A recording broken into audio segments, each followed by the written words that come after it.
Hello दोस्तों, आज के इस लेक्चर में हम डिस्कस करने जा रहे हैं हमारे स्कूल लेक्चर 2018 की वैकेंसी में जो सोशियोलॉजी का पेपर हुआ था उसमें साइकोलॉजी के जो 30 क्वेश्चन आए थे उनके बारे में। तो चलो without wasting the time we should go ahead. Okay दोस्तों, इस पेपर में जो पहला क्वेश्चन पूछा गया था वह था छात्र अपनी समर्थता के अनुरूप किस प्रकार निष्पादन करते हैं, यह प्रतिनिधित्व दिखाता है।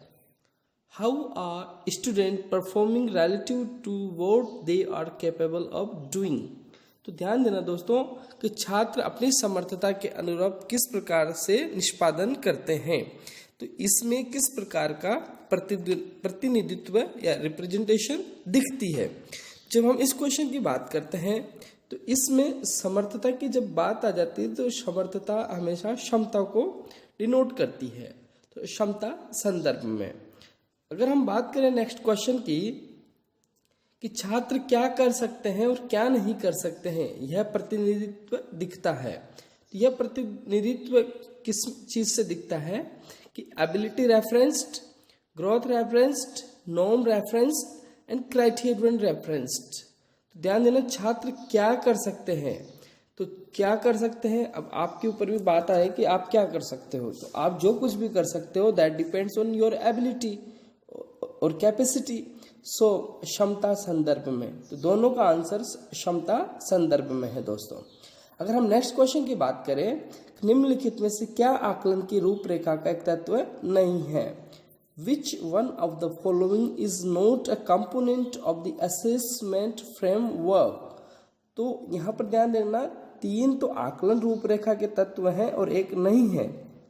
तो जो नहीं है वह है प्रणाली, सिस्टम। बाकी उद्देश्य, विशिष्टीकरण एंड वैधता, ये तीनों आकलन, मूल्यांकन, असेसमेंट के तत्व हैं, एलिमेंट्स हैं। If I talk about the next question, शिक्षार्थी का स्व प्रत्यय निर्भरता से स्व निर्देशित स्तर की तरफ बढ़ता है। तो किसकी यह मान्यता है। तो ध्यान देना कि यह जो मान्यता है वो एंड्रागोगी की है। किसकी? एंड्रागोगी, जिसे पेडागोगी, जिसे पेडागोजी भी बोलते हैं, शिक्षण के प्रतिमानों की, शिक्षण के स्तरों की। तो वैसे ही एंड्रागोगी जो एक विषय है, तो शिक्षार्थी का स्व प्रत्यय, जिसे हम सेल्फ कॉन्सेप्ट भी कहते हैं, निर्भरता से स्व निर्देशित स्तर की तरफ बढ़ता है। अर्थात शिक्षार्थी का जो स्व प्रत्यय है वो निर्भरता से स्व निर्देशन की तरफ बढ़ता है। ये कौन कहते हैं? ये एंड्रागोगी कहते हैं मतलब सीधी सी बात है, उनकी मान्यता है। अगर हम बात करें अगले क्वेश्चन की, तो अगला क्वेश्चन है हमारा रॉबर्ट सिल्वेस्टर के अनुसार शिक्षा की पाठ्यचर्या से मस्तिष्क विज्ञान की अनुपस्थिति किस बात की संभावना को उत्पन्न करती है। According to Robert Sylvester, the absence of brain science curricula in teacher education creates possibilities for। तो रॉबर्ट सिल्वेस्टर के अनुसार शिक्षा की पाठ्यचर्या से मस्तिष्क विज्ञान की अनुपस्थिति किस बात की संभावना को उत्पन्न करती है। अगर आपके शिक्षा की पाठ्यचर्या में जो मस्तिष्क विज्ञान अनुपस्थित हो तो किस प्रकार की संभावना उत्पन्न हो जाती है। तो ध्यान देना दोस्तों, अगर मस्तिष्क सही तरीके से काम नहीं करेगा तो वहां पर शैक्षिक पिछड़ेपन की समस्या आ जाएगी, एजुकेशनल बैकवर्डनेस की समस्या आ जाएगी। Let's go for the next question. छात्र सक्रिय रूप से अपने ज्ञान को निर्माण करते हैं, यह मूलभूत अवधारणा है।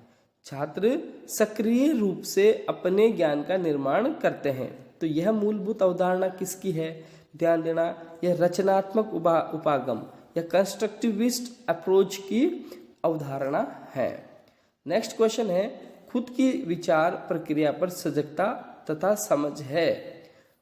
अवेयरनेस एंड अंडरस्टैंडिंग और one's own thought process is known. जो खुद की विचार प्रक्रिया पर जो सजगता और समझ होती है वह क्या है? ध्यान देना दोस्तों, उसे मेटाकॉग्निशन कहा गया है। नेक्स्ट क्वेश्चन जो है, उन्नत संगठक या अधिगम वृद्धि के संगठन के लिए आव्यूह ये मूलभूत धारणा थी। तो ध्यान देना दोस्तों, यह मूलभूत धारणा डेविड आसुबेल की थी कि उन्नत संगठन या अधिगम वृद्धि के लिए संगठन के लिए आयु है। Specific notion of advanced organisers और strategies of organisation to enhance learning, this view point of is David Ausubel's. Okay, the next question is रचनात्मकवाद की वर्तमान अवधारणा सम्मिश्रण है। तो रचनात्मकवाद जिसे हम कंस्ट्रक्टिविज्म कहते हैं, इसकी करंट जो एम्फेसिस है वह किस पर है? तो ध्यान देना, वह जो है जीन प्याजे, लेव वाइगोत्स्की एंड संज्ञानात्मक मनोविज्ञान की। ओके दोस्तों, इसका आंसर हो गया 3rd नंबर वाला। द नेक्स्ट क्वेश्चन इज बोलने वाले तथा सुनने वाले साझा लक्ष्य पर जो एक दूसरे के लिए सार्थक हैं पर समान रूप से सहमत होते हैं, यह सिद्धांत है। जो बोलने वाले होते हैं और सुनने वाले होते हैं साझा लक्ष्य पर, साझा मतलब बटे हुए, जो जैसे एक लक्ष्य है जो सुनने वाले श्रोता एंड बोलने वाले स्पीकर के बीच में है, एक दूसरे के लिए सार्थक है पर समान रूप से सहमत होते हैं। यह सिद्धांत को किस चीज के ऊपर आधारित है? ध्यान देना, यह सिद्धांत सहयोगी अधिगम का सिद्धांत है, कोऑपरेटिव लर्निंग का एग्जाम्पल है।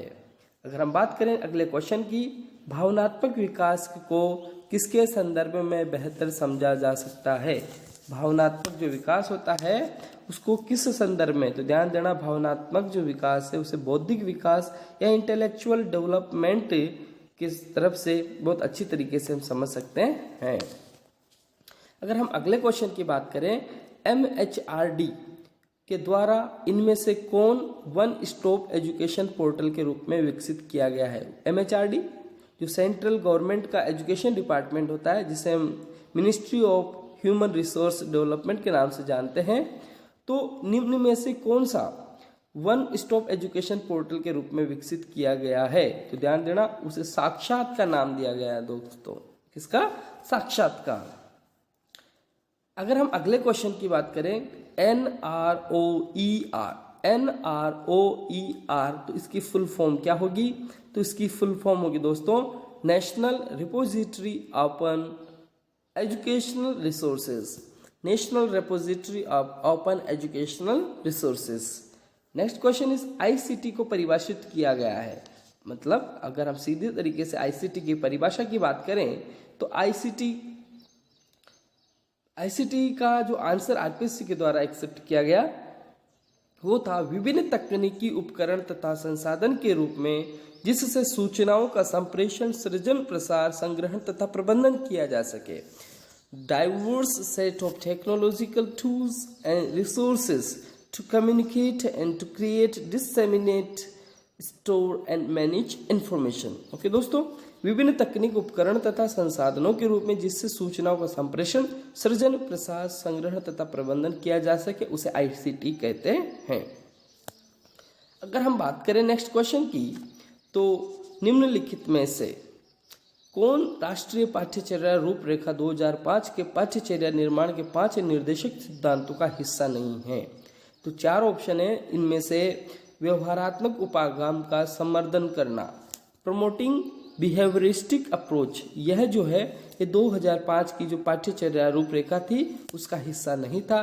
जबकि ज्ञान को स्कूल के बाहर के जीवन से जोड़ना, पर पढ़ाई रटंत प्रणाली से मुक्त हो यह सुनिश्चित करना, ऐसी पाठ्यचर्या सुनिश्चित करना जो पाठ्य पुस्तक के बाहर भी जाती हो, ये तीनों ऑप्शन उसका हिस्सा थे, उसके पार्ट थे 5 तत्वों के। लेकिन व्यवहारात्मक उपागम का संवर्धन करना यह उसका पार्ट नहीं था। अगर हम बात करें नेक्स्ट क्वेश्चन की, तो निम्नलिखित में से क्या खोज प्रशिक्षण प्रतिमान की अवधारणा नहीं? खोज प्रशिक्षण, इंक्वायरी ट्रेनिंग मॉडल, तो 3 है और 1 नहीं है। तो ध्यान देना, रटना संपूर्ण ज्ञान का आधार है, cramming is the base of all knowledge, यही इसका आंसर है दोस्तों, यह इसका अवधारणा नहीं है। जबकि संपूर्ण ज्ञान अनिश्चित है, एक प्रभाव के अनेक कारण होते हैं, उत्सुकता एवं समस्या समाधान व्यक्ति की प्रकृति है, ये तीनों उसकी अवधारणाएं हैं। चलो चलते हैं और हम बात करते हैं बचे हुए कुछ प्रश्नों की, जिसमें हमारा अगला प्रश्न है, निम्नलिखित में से क्या सूचना सक्रिय प्रतिमान के अंतर्गत नहीं है? Which of these is not under information processing module? तो निम्न में से कौन सा नहीं है? तो नहीं है दोस्तों, तो बात करेंगे निश्चयात्मक प्रशिक्षण प्रतिमान, जिसे हम असर्टिव ट्रेनिंग मॉडल भी कहते हैं, ये वाला नहीं है। जबकि प्रत्यय अर्जन प्रतिमान, आगमनात्मक चिंतन प्रतिमान और उन्नत संगठक प्रतिमान, ये तीनों इसके हिस्से हैं। अगर हम बात करें नेक्स्ट क्वेश्चन की, सृजनशीलता सृजनात्मकता के विकास का प्रतिमान का प्रतिपादक किस किया था? तो कौन ऐसे महोदय हुए जिन्होंने सृजनशीलता सृजनात्मकता के विकास का प्रतिमान का प्रतिपादन किया, जिसे हम इंग्लिश में बोलेंगे सिनेटिक्स ए मॉडल टू डेवलप क्रिएटिविटी। तो वो महोदय थे जिनका नाम था जे गॉर्डन। क्या आंसर हो गया दोस्तों? J Gordon. If I talk about the next question is, वातावरण में से सब बाह्य तत्व आ जाते हैं, वातावरण में से सब बाह्य तत्व आ जाते हैं जिन्होंने व्यक्ति को जीवन आरंभ करने के समय से प्रभावित किया है। Environment covers all the outside factors that have acted on the individual since he began life। तो यह स्टेटमेंट किसका था? तो वो महोदय हैं वुडवर्थ के अनुसार वातावरण में से सब बाह्य तत्व आ जाते हैं जिन्होंने व्यक्ति को जीवन के आरंभ करने से समय से प्रभावित किया है। Let's go ahead and talk about the next question. अगला प्रश्न है हमारा दोस्तों, किशोरा अवस्था की प्रमुख मनोवैज्ञानिक विशेषता क्या है? तो प्रमुख जो मनोवैज्ञानिक विशेषता होती है, 4 विशेषता है किशोरावस्था की। तो संवेगात्मक विकास के कारण स्थायित्व एवं समायोजन का अभाव होता है, विपरीत लिंगीय प्रेम भावना का अभाव नहीं दोस्तों। जबकि विपरीत लिंगीय प्रेम भावना होती है किशोरावस्था में, कल्पना शक्ति भी होती है दोस्तों, और सामाजिक सेवा की भावना भी होती है। तो दोस्तों यहाँ 3 जो ऑप्शन है 1, 2 और 4 ये नहीं है, हमारा आंसर हो जाएगा 3 नंबर वाला, due to emotional development, lack of stability and adjustment. Okay, let's go to the next question. Cephalocaudal विकास नियम के अनुसार, जो सेफेलोकोडल होता है, जिसे हम जो विकास की पढ़ेंगे साइकोलॉजी में, सेकंड यूनिट जब हम पढ़ेंगे बाल विकास, जिसमें तो सेफेलोकोडल एक शब्द आता है। तो इसका तात्पर्य दोस्तों सीधे हम बात करें तो यहाँ सिर से जो पैर तक की जो विकास की बात होगी, अर्थात पहले सिर के बाद फिर क्रमशः धड़, हाथ और पैरों का विकास, इसे ही हम सेफेलोकोडल कहते हैं। नेक्स्ट क्वेश्चन इस निम्नलिखित में से कौन सा नियम थॉर्नडाइक द्वारा दिए गए अधिगम के गौण नियम का हिस्सा नहीं है? तो दो जो थॉर्नडाइक ने मुख्य नियम और गौण नियम दिए हैं लर्निंग के, जिसे एक सिद्धांत दिया उन्होंने, तो उसमें कौन सा उसका हिस्सा नहीं है? तो ध्यान देना, जो प्रभाव का नियम है ये मुख्य नियम में आता है, ये गौण नियम में नहीं आता है। बहु अनुक्रिया का नियम, तत्व के पूर्व समर्था का नियम, साहचर्य परिवर्तन का नियम, ये तीनों गौण नियम है। जबकि प्रभाव का नियम किसमें आता है दोस्तों? मुख्य नियमों में। अगले प्रश्न की हम बात करें तो अवधान के लिए संवेग एक है, क्या है? तो अवधान के लिए फॉर अटेंशन इमोशन इज, अगर हम ध्यान की बात करें, अवधान की बात करें, तो वहाँ पर अटेंशन के लिए जो इमोशन है उसका क्या रोल है? तो ध्यान देना दोस्तों, इमोशन उसके लिए एक आंतरिक प्रेरणा है, अवधान के लिए इमोशन या संवेग एक आंतरिक प्रेरणा है। अगर हम बात करें अगले प्रश्न की, तो निम्नलिखित में से क्या संप्रेषण का एक तत्व नहीं है? ये 4 तत्व हैं, इनमें से एक तत्व है जो कम्युनिकेशन कहें या फिर संप्रेषण कहें, उसका एलिमेंट नहीं है। तो ध्यान देना दोस्तों, संप्रेषण संदर्भ, संप्रेषक, प्रतिपुष्टि, अर्थात communication, context, sender and feedback, ये तीनों तो इसके एलिमेंट है कम्युनिकेशन के, क्योंकि मानसिक स्थिति और मेंटल स्टेट इसकी जो है एलिमेंट नहीं है। तो आंसर हो गया हमारा बी, 2 नंबर वाला। तो नेक्स्ट क्वेश्चन की बात करें, निम्नलिखित में से कौन संगणक आधारित शिक्षक प्रतिमान की एक मुख्य विशेषता नहीं है? तो निम्नलिखित में से कौन संगणक आधारित शिक्षण प्रतिमान की विशेषता नहीं है? Which of the following is not a chief characteristics of computer based model of teaching? तो 3 हैं और एक नहीं है। तो जो नहीं है उसके बारे में हम डिस्कशन करते हैं। तो ध्यान देना, यह केवल प्रशिक्षण हेतु प्रयोग की जा सकती है, ये ध्यान देना, ये केवल प्रशिक्षण के लिए ही प्रयुक्त नहीं की जा सकती है। तो ध्यान देना, यही हमारा आंसर होगा। It can only be used for training purposes. जबकि जो संगणक आधारित शिक्षण प्रतिमान होते हैं उसकी विशेषताओं में शिक्षक का स्थान संगणक ले लेता है ना, संगणक जिसे हम कंप्यूटर बोलते हैं। एंड वैयक्तिक विभिन्नता को प्राथमिकता दी जाती है, अर्थात अलग अलग बच्चों के लिए। यह शिक्षण की पूर्व तथा अंतर पक्ष को बल देती है। तो ये तीनों ऑप्शन इसकी क्वालिटीज को शो करते हैं, जबकि कैरेक्टरिस्टिक में ये शामिल नहीं होता। तो हमारा आंसर हो गया 4 नंबर वाला। अगर हम अगले प्रश्न की बात करें तो निम्नलिखित में से क्या क्रियात्मक मनोगत्यात्मक पक्ष का हिस्सा नहीं है? तो क्रियात्मक या मनोगत्यात्मक पक्ष का हिस्सा नहीं है। ध्यान देना, which one of the following does not come under psychomotor domain. तो कौन सा नहीं आता है? तो ध्यान देना, व्यवस्था, नियंत्रण, संयोजन एंड आदत निर्माण। तो इसमें जो नियंत्रण, संयोजन एंड आदत निर्माण है वह आता है, जबकि व्यवस्था नहीं आता है। इट मीन्स हमारा आंसर हो गया ऑर्गेनाइजेशन। जबकि control, coordination and habit formation, these all are the part of क्रियात्मक पक्ष, ओके, जिसे हम साइकोमोटर डोमेन कहेंगे। तो आंसर हो गया व्यवस्था या organisation.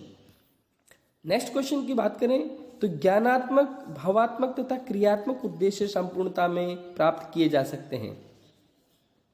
Cognitive, affective and psychomotor objectives can be achieved completely through. तो इनमें से किसके माध्यम से हम इन तीनों पक्षों को, तीनों उद्देश्यों को पूर्ण रूप से हम प्राप्त कर सकते हैं? तो ध्यान देना, शिक्षण तकनीकी के द्वारा। जो थर्ड वाला होता है, जैसे एक तो हार्डवेयर अप्रोच होती है, एक सॉफ्टवेयर अप्रोच होती है, और एक एजुकेशनल जो टेक्नोलॉजी की बात कर रहे हैं जिसमें एक सिस्टम अप्रोच होता है। तो तीनों अप्रोच का यूज करें तो उससे हम आसानी से तीनों लक्ष्यों को प्राप्त कर सकते हैं। तो हमारा आंसर होगा शिक्षण तकनीकी के द्वारा या टीचिंग टेक्नोलॉजी के द्वारा। अगले क्वेश्चन की बात करें तो गेने के अनुसार निम्नलिखित में से कौन सा सही है? तो गेने के अनुसार निम्नलिखित में से तो आप सभी ने पढ़ रखा होगा, नियम अधिगम संप्रति अधिगम का अनुगमन करता है। Rule learning follows concept learning. तो गेने महोदय ने क्या कहा? जो नियम अधिगम है जिसे हम नियम अधिगम जो है, रूल लर्निंग जिसे हम कहेंगे, वह कॉन्सेप्ट लर्निंग को फॉलो करता है। नेक्स्ट क्वेश्चन है, साइबरनेटिक्स का सिद्धांत संबंधित है। साइबरनेटिक का सिद्धांत किससे संबंधित है दोस्तों? तो प्रतिपुष्टि से, फीडबैक से संबंधित है।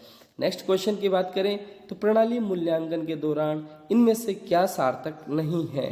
तो प्रणाली मूल्यांकन जिसे हम सिस्टम इवेल्युएशन कहते हैं, तो during system evaluation which of the following is not relevant.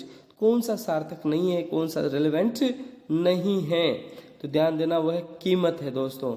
इसमें निष्पादन, उपयोगिता और आकार की बात होती है, जबकि इसमें कीमत की, कॉस्ट की बात नहीं होती है। दोस्तों इस प्रकार से आज हमने साइकोलॉजी पेपर में जो साइकोलॉजी के 30 क्वेश्चंस पूछे गए थे उसके बारे में चर्चा की, डिस्कशन किया है। माना कि मैं आप लोगों को ज़्यादा डिस्क्रिप्शन के साथ में यहाँ पर क्वेश्चंस को डिस्कस नहीं कर पा रहा हूँ, though I know very well that the students who are very well preparing for the competitive exam for first grade and second grade as well, they are not going to miss these kind of lectures, because these lectures will help them in getting success, in getting their goal. So guys, don't waste time, please listen these videos completely. These videos will be helpful for you all. So today this is enough to talk. In the coming video we will talk about the 30 more questions from psychology paper which were asked in 2018 school lecturer exam. So guys, I hope you all are well and enjoying yourselves. So guys, let's take your leave and we will meet in the